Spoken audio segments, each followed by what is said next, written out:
Guys, so there's three of them coming. Three, okay? Three. And we need to understand what that means. Certainly, it's disturbing to have three of those coming at you at once. But let's talk about it. Here at the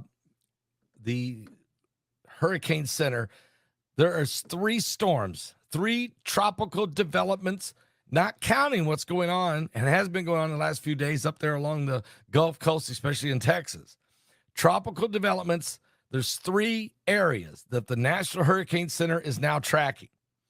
According to reports, the tropical development is possible from three areas. The National Hurricane Center is tracking them. One of them is in the Caribbean. The other two are in the Central and Atlantic Oceans. It has been 2 weeks since the last time a named storm, which was Hurricane Ernesto, roamed the Atlantic Basin and did a lot of damage throughout Florida, Georgia, South Carolina, North Carolina, Virginia, and right on up the coast. Flooding, power outages, a lot of damage. But the Atlantic Basin, here's what they're looking at. Here's the latest on when the next Atlantic storm, which will be given a name, Francine. Potential for development in the Caribbean and in the Gulf. This system is an area of disturbed weather called a tropical wave. Is located in the Central Caribbean Sea. It's currently producing disorganized showers of thunderstorm activity as it's tracking westward. But the tropical development is possible late this week or this weekend when this system reaches the Northwest Caribbean and Southwest Gulf of Mexico waters. And that's what makes me nervous, Purvis, when you get in those hot, warm waters in the Gulf. That's when the atmospheric conditions could become more hospitable for a tropical depression or a tropical storm or even a hurricane. Now, one impediment to this system's development so far is the stable air putting a lid on its ability to generate and organize persistent thunderstorms because the air above it has been dry.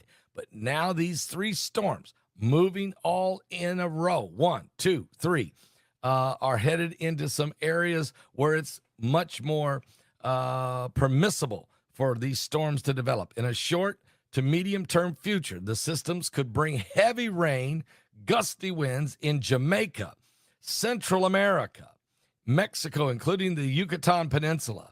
Regardless of the development, though, it is still uncertain what, if any, kind of threat this is going to bring to the United States.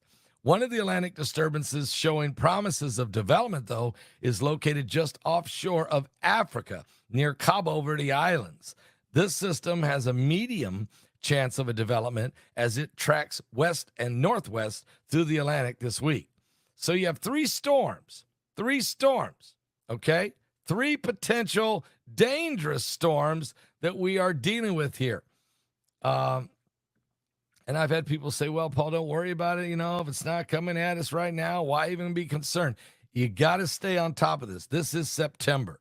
And when these storms start to track, when they start to move, they can become very dangerous, okay? Well, like I said, the first storm is currently in the Caribbean. It's south of